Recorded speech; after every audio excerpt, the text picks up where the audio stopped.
یہ بہت ہی پیچیدہ ترین ایک عمل ہے تعلیم و تربیت کا۔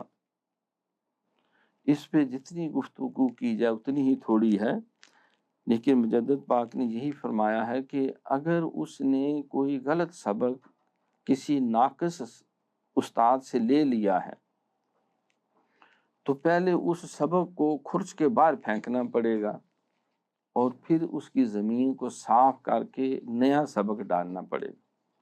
بات سمجھانے کے لیے عرض کر رہا ہوں، ایک سٹوڈنٹ میرے پاس آئی کہ میں 1.5 سال سے ایم اے اردو کی تیاری کر رہی ہوں، تو ابھی میرے 4 کتابیں ہو گئی ہیں،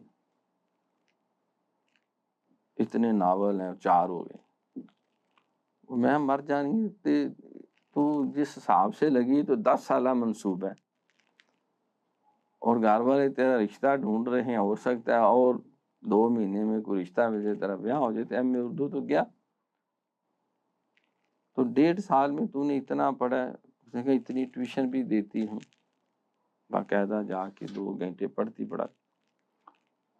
تو میں نے کہا یہ کام تو ہم انشاءاللہ اللہ کی تو 2 مہینے میں ہم کرتے ہیں، تم جو 10 سال میں کرنے جا رہی، داخلہ بھیجو جلدی سے۔ پتہ کیا لیٹ فیس کے ساتھ جا رہے، میں بیچ دوں،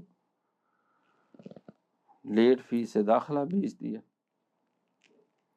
اور اس کو طریقہ سمجھایا کہ پہلے تو وہ اس کے دماغ سے بات کھرچ دی کہ پرائیویٹ تم 4 سال میں کرو گی بڑی مشکل سے، اور یہ ہوگا پہلے پارٹ 1 پھر پارٹ 2 پھر ایسے ایسے۔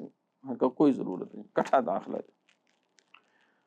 تو الغرض 2 ماہ میں اس کو وہ جو اس نے رانگ کانسیپٹس دماغ میں ڈال دیے تھے ان کو پیر نکالا۔ میں اب تم نے اتنا عرصہ اس گلی سے نہیں گزرنا، جس دن طرح میں اردو ہو جائے گا اس دن وہاں ڈگری ان کو دیا نہ جا، سند کی فوٹو کاپی۔ باہر کیف 2 مہینے میں 50% پلس نمبر لے کے ایم اے اردو ہو گیا اس کا۔